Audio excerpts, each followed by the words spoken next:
क्या ऐसे सब्जेक्ट्स को सावधानी से हैंडल किया जा रहा है? हैंडल सावधानी नहीं, नेताओं ने बयान दे दिया हमारे देश में इस तरह का कि उनका स्वागत किया जाए, तालिबान के लोगों का स्वागत किया जाए, उन्हें बधाइयाँ देने लगी। क्या ये नहीं सोचा गया कि आपके देश के जो दूसरे मतदाता हैं, आपके साथी जो हिंदू मतदाता हैं, उनके दिलो दिमाग पर क्या असर पड़ेगा अगर आप उनको वेलकम करेंगे तो? ये देखिए, ये सब सियासत है, सियासी तौर पे ये लोग बोलते हैं। नादानी है? नहीं, नादानी नहीं, ये सब सोची समझी स्कीम है। जानबूझ के बोला? हाँ, जानबूझ के बोला जा रहा है कि इससे पोलराइजेशन हो, और पोलराइजेशन के लिए सिर्फ हिंदू ही नहीं है लगा हुआ, मुसलमान भी लगा हुआ है। वो भी चाहता है कि पोलराइजेशन हो अपने अपने इंटरेस्ट में। हर आदमी यहाँ जो राजनीति में है वो अपने इंटरेस्ट की बात कर रहा है। बिल्कुल नहीं साहब, अब मुझे लगता है कि नहीं है। How much seats you are expecting? हम डेफिनेटली अपनी सरकार बनाने जा रहे हैं। कम से कम 300 सीटें हम जीतेंगे। अखिलेश जी ने तो एक बार ये भी कहा कि वी कैन गो फॉर 400+। अब हम जो हमारे समझ में जितना है वो 300 से अधिक सीटें जीतेंगे। 300 अधिक सीटें। हिंदुओं और मुसलमानों के बीच किन कारणों से बढ़ रही हैं दूरियां, इस आधार पर अखिलेश यादव कर रहे हैं बहुमत हासिल करने के दावे। यूपी चुनाव को किस तरह से प्रभावित कर रहे हैं तालिबान, अफगानिस्तान और बांग्लादेश में अल्पसंख्यक हिंदुओं के बिगड़ते हालात। पूरे देश में चर्चित बाराबंकी के प्रतिष्ठित किदवई परिवार के नेता स्वर्गीय रफी अहमद किदवई के भतीजे, कई बार विधायक और मंत्री रहे फरीद महफूज किदवई से खास बातचीत। नमस्कार, आप देख रहे हैं the Indian opinion. Uttar Pradesh में अब सियासी खबरें ही सबसे बड़ी खबरें हैं, क्योंकि उत्तर प्रदेश की जनता किसे अब इस प्रदेश का अगले 5 वर्षों के लिए भाग्य विधाता बनाएगी, वो वक्त नज़दीक आ रहा है। चुनावी माहौल में उत्तर प्रदेश ढलता जा रहा है। विधानसभा 2022 के लिए उत्तर प्रदेश की जनता, उत्तर प्रदेश के नेता, हर पार्टी के कार्यकर्ता अपनी कमर कस चुके हैं। ऐसे में कौन पार्टी, कौन नेता क्या कह रहा है, क्या कर रहा है, ये जनता के लिए भी जानना ज़रूरी है। हमारे साथ इस समय मौजूद हैं समाजवादी पार्टी के सीनियर लीडर फरीद महफूज किदवई साहब, जो कि उत्तर प्रदेश सरकार में मंत्री भी रह चुके हैं कई विभागों के, और कई बार एमएलए रह चुके हैं। बाराबंकी जनपद से आपका ताल्लुक़ है। जनपद बाराबंकी की किदवई फैमिली पूरे देश में एक चर्चित और प्रतिष्ठित फैमिली रही है। आज़ादी के पहले से इस परिवार का बड़ा योगदान भारत के स्वतंत्रता आंदोलन में रहा, भारत की राजनीति में रहा। फरीद साहब, बहुत बहुत स्वागत है आपका द इंडियन ओपिनियन। जी शुक्रिया। फरीद साहब से हम शुरुआत करेंगे। कुछ हमने आपके बारे में जनता को बताया और हम ये भी चाहेंगे कि आप खुद बताएं। फरीद साहब, आप सबसे पहले ये बताएं अपने फैमिली बैकग्राउंड के बारे में, और सियासत में आने की जो शुरुआत हुई आपके जीवन में वो किस तरह से हुई? देखिए, फैमिली बैकग्राउंड जो है मेरा, वो तो ये है कि रफ़ी अहमद किदवई साहब जो थे जी, वो मेरे वालिद के बड़े भाई थे। मेरे वालिद भी एमएलसी थे। मेरी जो फूफी थी अनीस किदवई जी, वो 3 बार राज्यसभा की मेंबर थी, पार्लियामेंट एमपी थी। मेरे दूसरे चचा वो एमएलए थे। तो अब इतना सब कुछ गिनाने के बाद तो आप समझ ही गए होंगे कि मेरे खून में सियासत है। तो कैसे आ गया, वो तो ऐसे आ गया। बाकी पहली बार मैं रामनगर से इलेक्शन में खड़ा हुआ और वहाँ की जनता ने मुझे चुना। तो 2 बार मैं रामनगर कॉन्स्टिट्यूंसी से एमएलए रहा हूँ। 2 बार मैं जो आज ये जो जैदपुर कहलाता है, ये पहले मसौली कहलाता था। तो मसौली से 2 बार एमएलए था और 1 बार कुर्सी से था। तो कुल मिला के मैं 5 बार एमएलए था जी। ये मेरा इंट्रोडक्शन है। अच्छा, स्टूडेंट लाइफ आपकी, स्टूडेंट लाइफ में बाराबंकी में कितनी एजुकेशन? देखिए, मेरे वालिद को अंग्रेज़ी स्कूलों से बड़ी चिढ़ थी जी। उनका ये कहना था कि हमारा कल्चर जो है हिंदुस्तान का, वो अंग्रेज़ी स्कूलों में ख़राब हो रहा है। तो साहब मुझको उन्होंने गांव के प्राइमरी पाठशाला में मेरा नाम लिखाया। जबकि आप इतने बड़े परिवार से थे। देखिए, तो ये दर्शकों के लिए जानना बहुत ज़रूरी है और बड़ी अहम बात आपने कह दी है कि किदवई फैमिली जो देश के स्वतंत्रता के पहले से ही एक देश का बड़ा परिवार था। पूरे देश में किदवई फैमिली, जो कि बाराबंकी से ही इस पूरे जो किदवई टाइटल है, इसकी जड़ें बाराबंकी में ही पाई जाती हैं। आपका बहुत बड़ा परिवार था, लेकिन आपके फादर ने ये डिसाइड किया कि आप कॉन्वेंट स्कूल में नहीं पढ़ेंगे, अंग्रेज़ी विद्यालय में नहीं पढ़ेंगे, सरकारी विद्यालय में पढ़ेंगे। गांव के सरकारी विद्यालय से आपने अपनी पढ़ाई शुरू की। उसके बाद की जो एजुकेशन आगे की आपकी हुई? उसके बाद मैं प्राइमरी से उसमें हाई स्कूल में आया, तो हाई स्कूल में बारा मसौली ही में हाई स्कूल किया मैंने। अब मैं आपको ये बताऊं, देखिए अब इतना डिफरेंस आ चुका है कि एक उनका जो हमको टीचर जो हमको पढ़ाते थे वो शाम को आके मेरे वालिद के पास बैठते थे, क्योंकि हमारे वालिद ज़िम्मेदार थे गांव के और एमएलसी थे। तो एक दिन उन्होंने कहा, मेरे वालिद ने, एसपी वर्मा साहब एक टीचर थे, उन्होंने कहा कि ये वर्मा, ये फरीद जो है ये बहुत कमज़ोर है, ज़रा इसको पढ़ा दिया करो। तो उनका जी अच्छा, मैं कल से आ जाऊँगा। तो उन्होंने कहा तुम कैसे आ जाओगे भाई, ये पढ़ेगा, ये तुम्हारे घर जाके पढ़ेगा। तो मुझे याद है मैं वर्मा मोहल्ले में जाता था, छप्पर के नीचे बैठता था और एसपी वर्मा साहब मुझको वहाँ पढ़ाते थे। इस माहौल में मैंने आँख खोली। उसके बाद मैं लखनऊ, मेरे वालिद साहब क्योंकि एमएलसी थे इसलिए मैं उनके यहाँ लखनऊ में आ गया।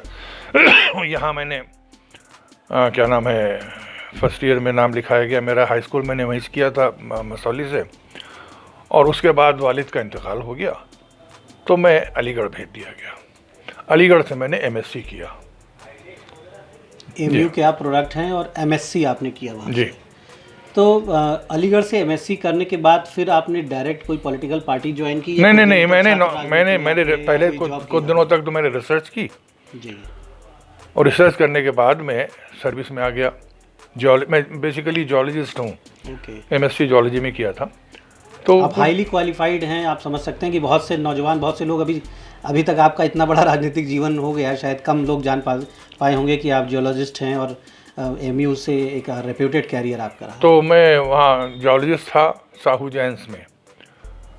तो उसके बाद मुझे कुछ नौकरी पसंद नहीं आ रही थी, जम नहीं रहा था। मैं डालमिया नगर में था, तो इत्तेफाक से मुझे ऐसा से कहा गया कि भाई घर में भी आके देखो, क्योंकि मैं वालिद के इंतकाल के बाद घर मेरा बिल्कुल खाली पड़ा था।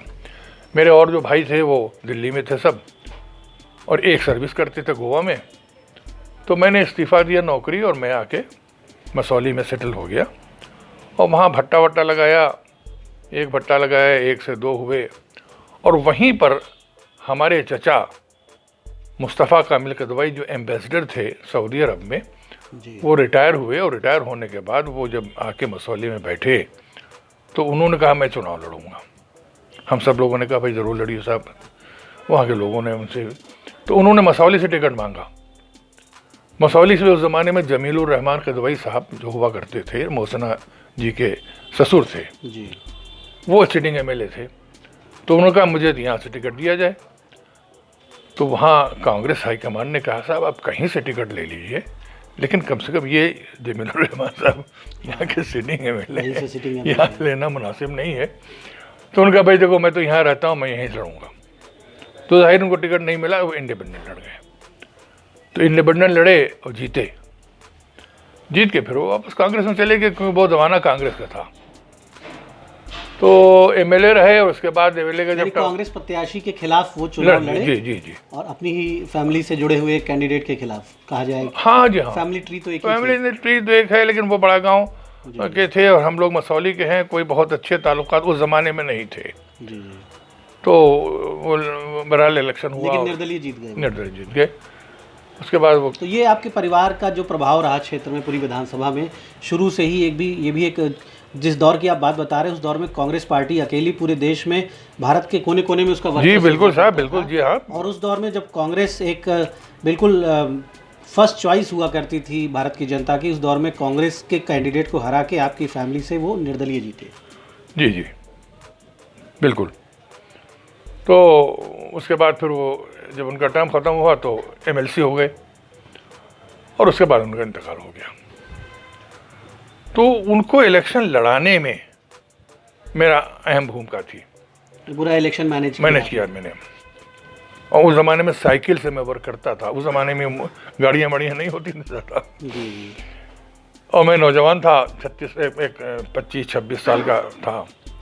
तो पूरा गैंग लेके हम चलते थे साइकिल से, और साइकिल ही निशान था निर्दलीय होते हुए। और फिर आज उस साइकिल को रफ्तार आपने पकड़ाई और आज वो साइकिल आपकी रफ्तार हो गई। जी। तो उस ज़माने में साहब हम जब गांव-गांव घूमे हैं, तब हमको अंदाज़ा हुआ कि इस मुल्क में आज भी जो गरीब लोग हैं उनको कुछ नहीं मिल पा रहा है, ना आज़ादी से मिल पाया और ना सियासतदान दे पा रहा है। तो सियासतदान का टच ही नहीं है नीचे, गरीबी की रेखा से नीचे रहने वाले लोगों से कोई लेना देना ही नहीं है, कहने को चाहे जो भी गली है।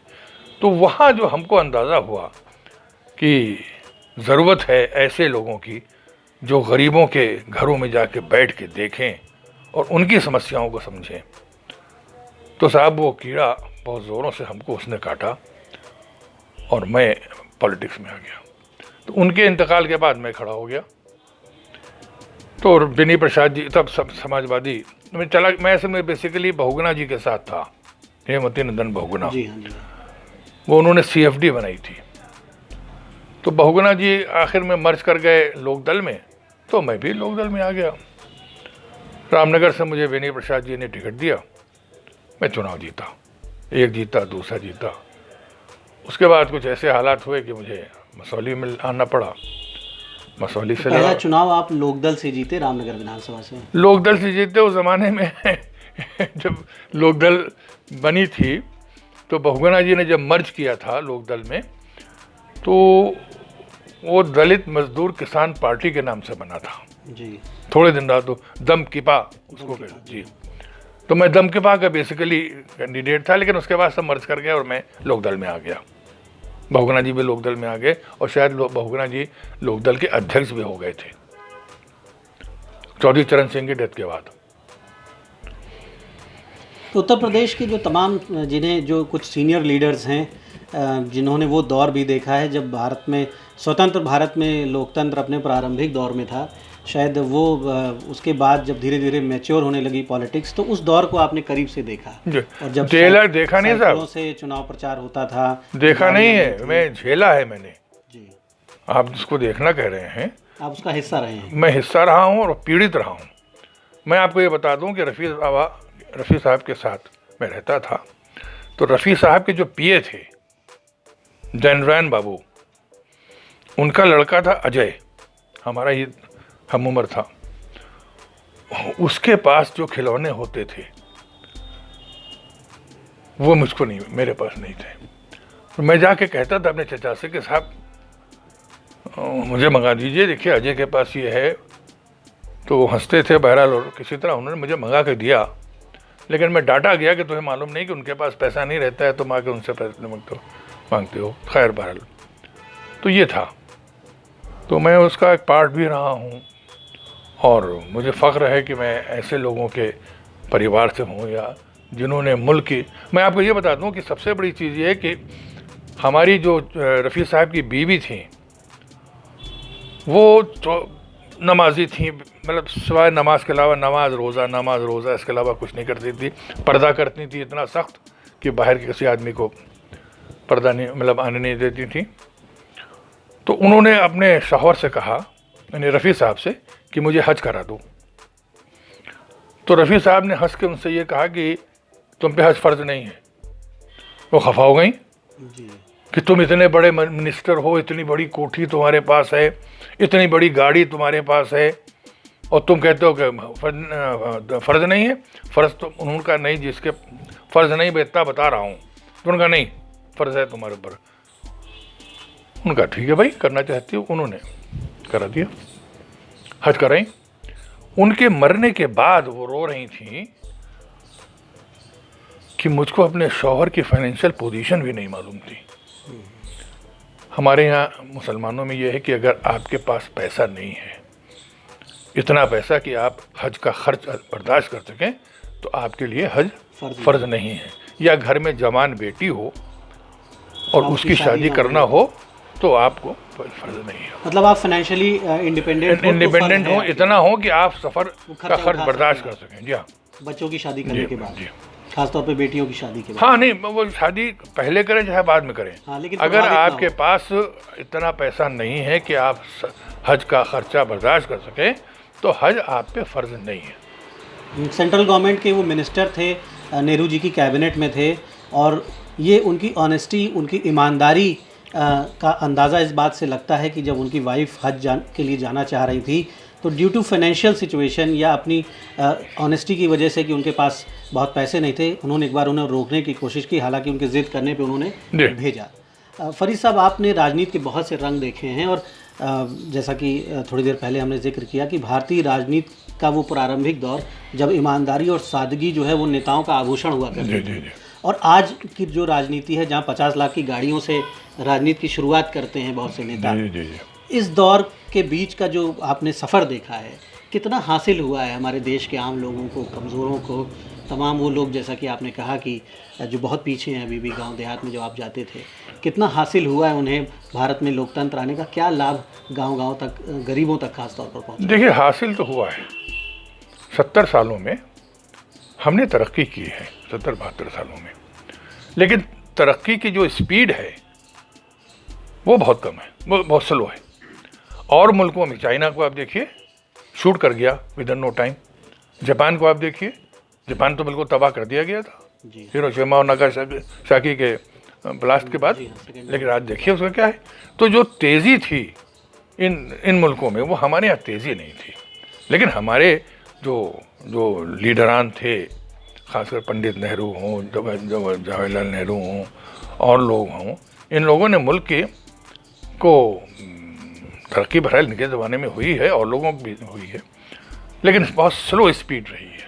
कि जो भारतीय है, जो भारतीय संस्कृति से जुड़े लोग हैं, स्वाभाविक रूप से वो सेकुलर हैं, स्वाभाविक रूप से शुरू से ही पूरी दुनिया, भारत एक ऐसा देश है जहाँ दुनिया में जितनी ह्यूमन कम्युनिटीज़ पाई जाती हैं, लगभग सब कम्युनिटीज़ दुनिया में जितने मज़हब पाए जाते हैं, जी हाँ, वो दुनिया में और किसी एक मुल्क में नहीं है। हर 100 किलोमीटर पे ज़बान बदल जाती है। अभी देखिए ना कि हम लोग किस उसमें रह रहे हैं। दुनिया का हर मज़हब यहाँ मौजूद, 100 किलोमीटर आप जाइए तो ज़बान बदल जाती है। उसके बाद भी इस मुल्क में लोग एक दूसरे से जुड़े हुए हैं। ये खूबसूरती है हिंदुस्तान की, ये खूबसूरती हिंदुस्तान की, ये खूबसूरती बनी रहे तो बहुत ही बेहतर भविष्य है। फरीद साहब, समाजवादी पार्टी में आप मिनिस्टर रहे, मुझे लग रहा है 2 या 3 डिपार्टमेंट्स का आपने रिप्रेजेंटेशन किया। जी, मेरे पास 4 मुझको डिपार्टमेंट अखिलेश जी ने दिए थे 1 by 1 करके।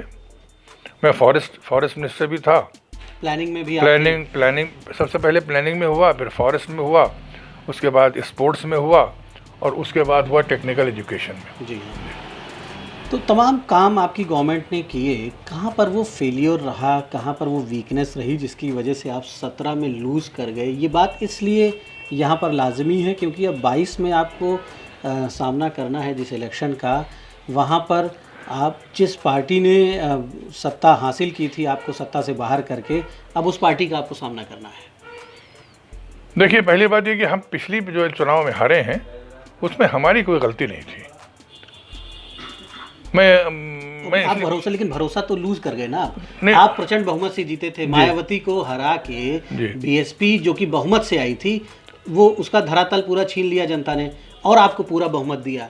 लगातार उत्तर प्रदेश की जनता, पिछले जो 3 इलेक्शंस का हम डेटा देखते हैं, उत्तर प्रदेश की पब्लिक अगर कहा जाए तो पॉलिटिकली एक बहुत ही खूबसूरत टाइप का जजमेंट डिसीजन दे रही है। कोई कह नहीं सकता कोई दल की साहब हमें आपने पूरा बहुमत नहीं दिया तो हम काम नहीं कर पाए। हमारी लंगड़ी सरकार थी, अमेली भगत की सरकार थी, उन्होंने बसपा को पूरा दिया बहुमत, पूरी बहुमत से आई, फुल मेजोरिटी से आई। फिर समाजवादी पार्टी को उन्होंने बहुमत दिया, वो फुल मेजोरिटी से आए।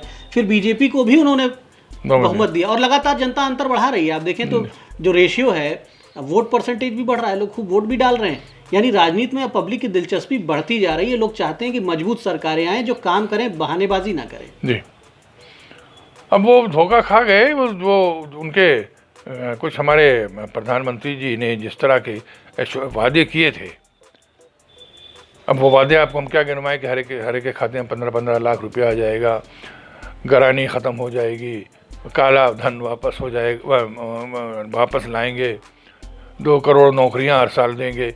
तो देखिए लोगों को एक उम्मीद ये जगी कि भाई चलो, उधर कुछ कांग्रेस में के ज़माने में, सरदार जी के ज़माने में कुछ भ्रष्टाचार की खबरें ज़्यादा आ गई थी। ये कोल का जो ये था, तो इसमें जनता कुछ थोड़ी सी खफा बैठी थी कांग्रेस सरकार से। उसने इनके वादों पे एतबार करके इनको पूरा बहुमत दे दिया मोदी जी को, और मोदी जी तब से काम कर रहे हैं। बहरहाल जो कुछ है वो रिपीट भी कर गए, वो रिपीट भी कर गए साहब।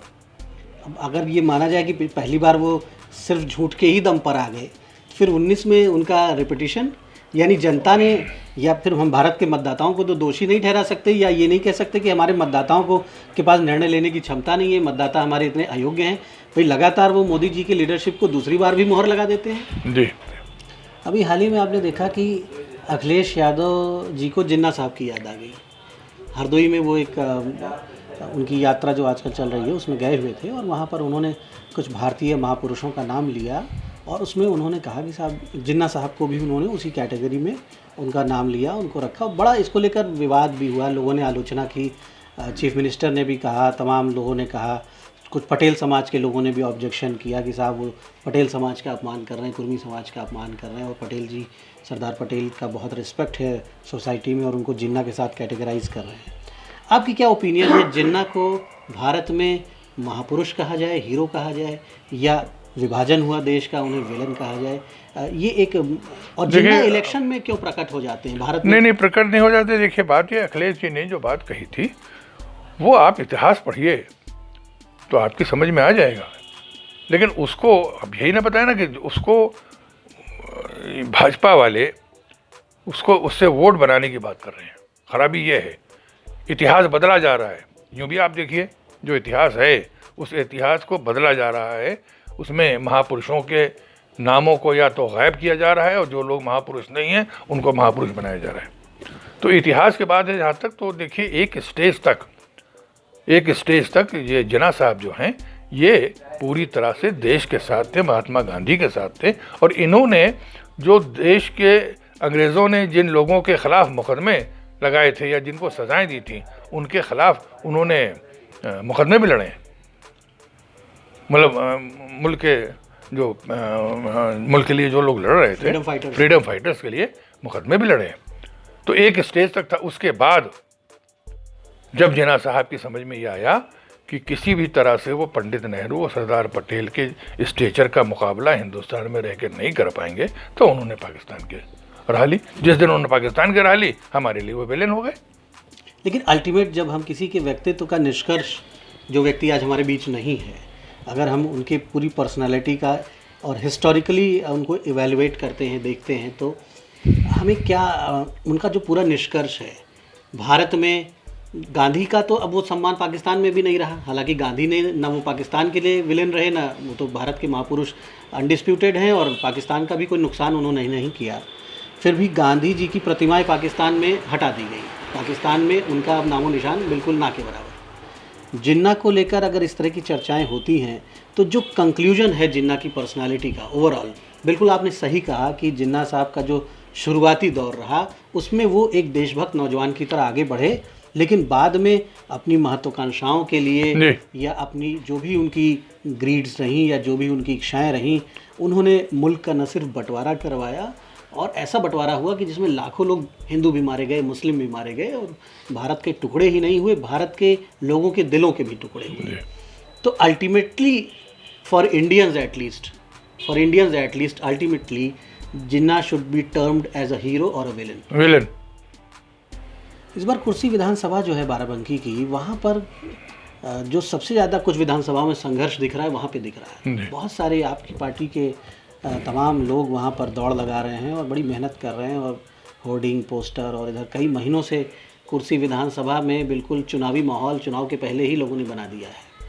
तो ये एक जो प्रतिस्पर्धा है आपके सामने, क्योंकि सियासत में पहला स्टेज तो टिकट हासिल करना है। जब आप टिकट हासिल करते हैं तो आप समझिए सेमीफाइनल आप क्वालिफाई करते हैं। जी। तो ये चैलेंज जो है, इसको आप किस रूप में देख रहे हैं? कोई चैलेंज नहीं था इसमें। चैलेंज है, सबको हक हासिल है टिकट मांगने का, लोग मांग रहे हैं, और अखिलेश जी जिसको मुनासिब समझेंगे, हाईकमांड जिसको मुनासिब समझेगा उसको टिकट दे देगा, बाकी हम सब लोग उसकी मदद करेंगे, कोई चैलेंज नहीं। तो ये तो बहुत बढ़िया आपने बताया। ये तो एक ऑनेस्टी वाला फार्मूला है कि भाई किसी जिसको भी पार्टी डिसाइड करेगी उसको आप देंगे जी। लेकिन कंट्रीब्यूशन भी तो देखा जाता है, लोगों का एक्सपीरियंस भी देखा जाता है। तो देखा जाएगा, वो देखेंगे, जिनको देखना है वो देखेंगे। आपको भरोसा है कि वो देखेंगे? हम बिल्कुल देखेंगे, बिल्कुल देखेंगे, इसमें कोई दो राय नहीं। आपका जो भी सियासत में जो अनुभव है, जो योगदान है, उसे रिकॉग्नाइज किया जाएगा। मुझे ऐसी उम्मीद है, बिल्कुल जी। इस बार 22 का जो चुनाव है और जिस तरह की स्कीम्स गांव में फ्री राशन बांटा जा रहा है, किसानों के खातों में पैसा जा रहा है, अभी योगी आदित्यनाथ ने कहा कि साहब हम टैबलेट और एंड्रॉयड मोबाइल भी बड़ी संख्या में देने जा रहे हैं नौजवानों को। कहीं ना कहीं लग नहीं रहा है कि बहुत आसान नहीं होने वाला है? क्या चीज़ नहीं आसान होने वाली है? जो कंपटीशन है 22 का, जो कंपटीशन। नहीं, कुछ नहीं, इससे कुछ नहीं होता। पेट्रोल बढ़ा दिया 10 रुपये, पेट्रोल पंप पे ही आदमी 10 रुपये कम करके जो देता है, उसके बाद वो कहता है ये तो 4 महीने के लिए है, जिस दिन वोट डाल देंगे उस दिन फिर बढ़ जाएगा। तो कहीं से इनको कोई फ़ायदा वायदा इस सिलसिले में नहीं होने जा रहा है। हम आपको बता दें, टैबलेट आज 4 महीने बाकी हैं इलेक्शन के, तब आप टैबलेट बांट रहे हैं, तब आप वो पैसा बांट रहे हैं, ये जान के बांट रहे हैं। और ये सबको मालूम है कि इसलिए कि इलेक्शन करीब है, 4 महीने बाकी हैं, इलेक्शन के लिए ये हो रहा है। एक जो मेजर आपका जो वोट सेगमेंट हुआ करता था, वो ये माना जाता था कि मुस्लिम यादव ठाकुर, ये कहा जाता था। MYT का एक समीकरण कहा जाता था कि समाजवादी पार्टी का जो है MYT या YMT, कुछ भी लोग इसको कह देते थे अपने शब्दों में, ये एक मजबूत समीकरण था। योगी आदित्यनाथ ने इस समीकरण को तोड़ने का प्रयास किया है। समाजवादी पार्टी के और दूसरे भी दलों के तमाम जो क्षत्रिय नेता थे, ठाकुर नेता थे, वो समाजवादी पार्टी से दूर होकर या अन्य दलों से भी वो बीजेपी में चले गए, योगी के खेमे में चले गए। और डायरेक्ट इनडायरेक्ट सपोर्ट आपको राजा भैया का भी रहता था इस चुनाव में, वो भी। तो जो आपका जो इंटैक्ट वोट हुआ करता था, उसमें कुछ सेंधमारी हुई है, उसकी भरपाई का क्या प्लान दिख रहा है? देखिए, इस बार हमारे साथ वो तो वोट जुड़ गया है जो कभी नहीं मिलता था हमको, ये आप समझ लें। और वो जुड़ा है अखिलेश जी की लीडरशिप से और इन मिसमैनेजमेंट से, मिसरूल से। तो हमारे पास किसी के, देखिए जैसे आप कह रहे हैं ठाकुर कम हो गया, हम नहीं मानते, ठाकुर हमारे साथ था, हमारे साथ आज भी है। अब सिचुएशन देखिए चेंज होती रहती है, पैटर्न चेंज होता रहता है, तो कोई चेंजेस आ गए होंगे, लेकिन ठाकुर जिस तरह रहता था हमारे साथ उस तरह आज भी है। मुसलमान जैसे था, यादव जैसे था वो है। तो क्या नाम है, लेकिन कुछ चेंजेस आए हैं, यानी कि इनके मिसरूल से, इनसे इतनी गरानी, इतना मिसमैनेजमेंट है, जिसकी वजह से वो वोट जो हमको कभी नहीं मिलता था, जो आउट एंड आउट बीजेपी का होता था, उसका भी एक सेक्शन डेफिनेटली हमको मिल रहा है। भारत की वो जनता, आपने कहा भी कि जो मूल रूप से सेकुलर है, सभी धर्मों का आदर करती है, वो जनता जो लंबे समय तक, 7 दशकों से अधिक समय तक कांग्रेस को जिताती रही, या तमाम जो छोटे भी दल आए या रीजनल पार्टीज़ में भी जो सेकुलर पार्टीज़ को जिताती रही, उस जनता का एक बड़ा प्रतिशत, जिसे आप कम्युनल पॉलिटिक्स कहते हैं आप लोगों के शब्दों में, वो जनता आपके मुताबिक क्यों कम्युनल पॉलिटिक्स की ओर चली गई, बीजेपी की ओर चली गई? इन कारणों पर क्या कभी विचार हुआ? या अगर हम साफ शब्दों में कहें तो हिंदू जनमानस जो है, जो भारत का हिंदू जनमानस है, क्या वो खुद को इनसिक्योर फील करता है? उसे लगता है कि कोई उसका प्रतिनिधित्व नहीं है, कोई उसकी बात नहीं करता है, सिर्फ बीजेपी उसकी बात करती है, इसलिए वो वही वोटर जो कांग्रेस में जाता था, जो सपा में जाता था, वो बीजेपी में चला गया? देखिए, ये सोच तो वक्त के साथ बदलती रहती है, इसमें कोई दो राय नहीं। देखिए, जब इस मुल्क की शान ये है कि जब मुल्क आज़ाद हुआ और जब बंटवारा हो रहा था, तो जिन्ना कह रहे थे कि पाकिस्तान आओ मुसलमानों से, जितना पाकिस्तान का मुस्लिम लीग का लीडर था वो कहता था मुसलमानों से चलो, लेकिन हिंदुस्तान का हिंदू मुसलमानों से हाथ जोड़ता था कि मत जाओ, हमारे साथ रहो, हम दोनों मिलकर रहेंगे। मौलाना आज़ाद जान दे दी उन्होंने, मुसलमानों को रोका। इन्हीं हिंदुओं ने, महात्मा गांधी हो, चाहे मौलाना, चाहे सरदार पटेल हो, चाहे पंडित नेहरू हो, इन लोगों ने हर तरह से मुसलमान को रोका। तो जहाँ मुसलमान कम्युनल लाइन से भागा जा रहा था, वहीं हिंदू मुसलमान को रोक रहा था। ये शान है हमारे मुल्क की। लेकिन बात बिगड़ते बिगड़ते बिगड़ते बिगड़ते आज यहाँ आ गई, जैसा आप बता रहे हैं। तो वक्त की बात है, मुझे यकीन है कि आखिर में फिर टेम्परेरी फेज है, क्योंकि देखिए हमारे जीन्स में, हमारे जिस्म के खून में सेकुलरिज्म है इस मुल्क के, और ये फिर वापस आ जाएगा। अच्छा, इंटरनेशनल फैक्टर्स कहाँ तक प्रभावित करते हैं? जैसे बांग्लादेश में घटना हुई अभी हाल ही में, करते हैं साहब, और अभी तालिबान का जो मामला आया सामने, और अफ़गानिस्तान में जिस तरह से हिंदुओं और सिखों को भागना पड़ा वहाँ से। अपना आपने देखा एक वीडियो बड़ा पॉपुलर हुआ कि गुरु ग्रंथ साहब जो है सिर पे रख के भाग रहे हैं एयरपोर्ट पे, और एयरपोर्ट पे अफरा तफरी मची हुई है। हिंदू तो छोड़िए, तमाम सेकुलर मुसलमानों को भी वहाँ से भागना पड़ रहा है, उनकी भी दुर्दशा। तो ये जो कुछ लोग इस पे आपत्ति भी जताते हैं, लेकिन एक वर्ड जो है चर्चित हो गया है पूरे विश्व में, इस्लामिक टेररिज्म, इस्लामिक आतंकवाद। कहीं ना कहीं ये भारत के चुनाव को भी प्रभावित करता है, या यहाँ जो सेकुलर वोटर हैं, जो सेकुलर बने रहना चाहते थे लंबे समय तक, वो भी घबराते हैं इस शब्द से, और घबरा के वो अपना पॉलिटिकल डिसीजन भी बदलते हैं? देखिए साहब, घबराते तो हैं, और जिसको आप कह रहे हैं सेकुलर, ये क्या नाम है, इस्लामिक टेररिज्म, ये इंटरनेशनल वर्ड है। हाँ, इंटरनेशनल वर्ड है। तो मैं आपको बता दूं कि इस किस्म की कोई चीज़ एग्जिस्ट ही नहीं करती है। उसको आप इस्लामिक टेररिज्म कह रहे हैं, वो टेररिज्म है। इस्लाम में तो टेररिज्म सख्त मना किया गया है। आप ये इनकी बात कर रहे हैं, क्या नाम है, तालिबान की। तालिबान तो मैं मुसलमान भी नहीं मानता। But they are now ruling a whole country. नहीं, देखिए अभी तक तालिबान सिर्फ अफगानिस्तान में है।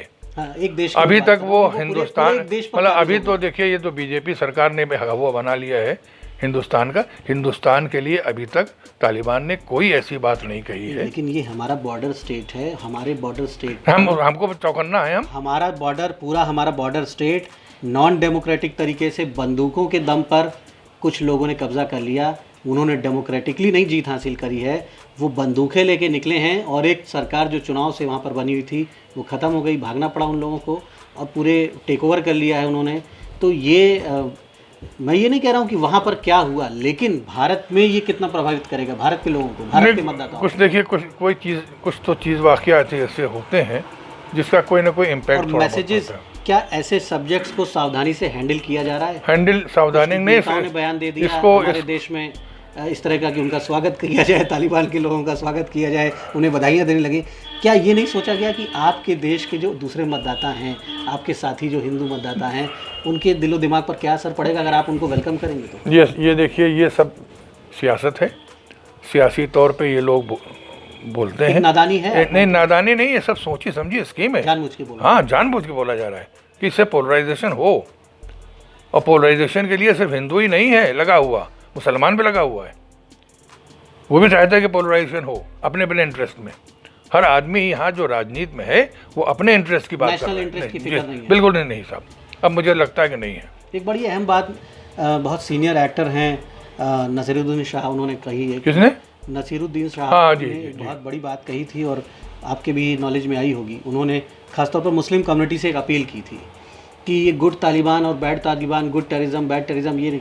उन्होंने कहा था कि आपको किस तरह का इस्लाम चाहिए, तरक्की पसंद प्रोग्रेसिव इस्लाम चाहिए, डेवलपमेंट वाला इस्लाम चाहिए, ये तालिबान का इस्लाम चाहिए। उसको जो सपोर्ट कर रहे थे उन्होंने बड़ी आलोचना भी की और एक मैसेज दिया, एक अपील भी की। आपको क्या लग रहा है कि अगर आपने जो बात कही कि भारत का जो मूल स्वरूप है, भारत के लोगों का, यहाँ के आवाम का जो सेकुलर है, इसे आगे बढ़ाना है, तो किस तरह से सावधान रहना होगा सबको?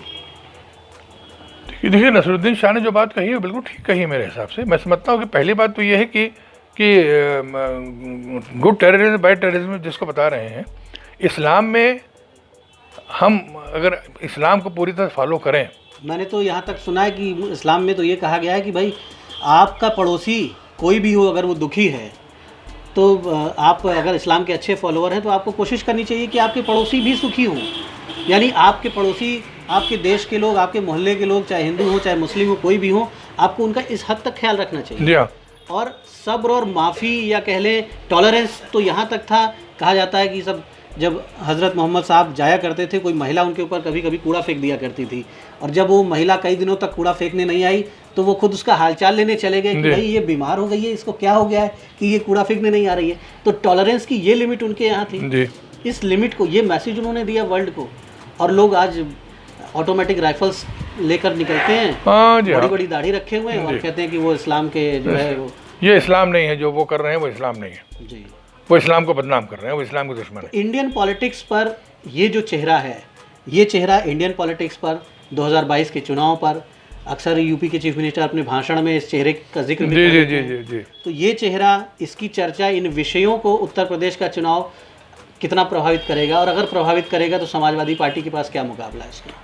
समाजवादी पार्टी के जो अपने उसूल हैं हम उनको उस पर कायम रहेंगे। हमको समाजवादी पार्टी का जो लोहिया जी ने हमको बताया है, या मुलायम सिंह यादव जी ने बताया है, अखिलेश यादव जी ने जो बताया है, उस पर हमको चलना है। हमको न दाएं देखना है न बाएं देखना है, न हमको फ़ायदा देखना है न नुकसान देखना है। हमको वो देखना है कि लोहिया जी की नीतियों का पूरी तरह से करें उन्होंने। How much seats you are expecting? हम डेफिनेटली अपनी सरकार बनाने जा रहे हैं। कम से कम 300 सीटें हम जीतेंगे। अखिलेश जी ने तो एक बार ये भी कहा कि वी कैन गो फॉर 400+। अब हम जो हमारे समझ में जितना है उतना 300 से अधिक सीटें जीतेंगे। 300 से अधिक सीटें जीतेंगे और हमारी सरकार बनेगी, और Akhilesh Yadav will be the chief minister. कुर्सी से ही आप चुनाव लड़ेंगे? कुर्सी से चुनाव लड़ूंगा।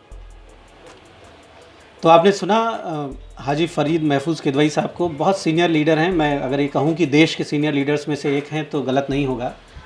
उत्तर प्रदेश की राजनीति करते हैं और विधानसभा का चुनाव लड़ते हैं। अभी लोकसभा का चुनाव नहीं लड़े हैं कभी, लेकिन इसमें कोई संदेह नहीं कि देश के वरिष्ठ नेताओं में आपका नाम लिया जा सकता है, क्योंकि लंबे समय से आप राजनीति में हैं और उस फैमिली से हैं जो फैमिली भारत में आज़ादी के पहले से ही सामाजिक और राजनीतिक गतिविधियों में सक्रिय रही। देश के पहली जो कैबिनेट बनी भारत में आज़ादी के बाद, उस कैबिनेट में आपके परिवार के लोगों ने प्रतिनिधित्व किया था, और एक ईमानदारी और सादगी वाली राजनीति जो है उसके आप रिप्रेजेंटेटिव रहे। तो आपने बहुत सी बातें बताई, बहुत से सवालों का जवाब दिया। इंटरनेशनल फैक्टर्स क्या होंगे उत्तर प्रदेश के चुनाव में, हिंदू मुस्लिम फैक्टर जो है वो क्या असर डालेगा समाजवादी पार्टी के परफॉर्मेंस पे, इन सारे विषयों पर आपसे बात हुई है।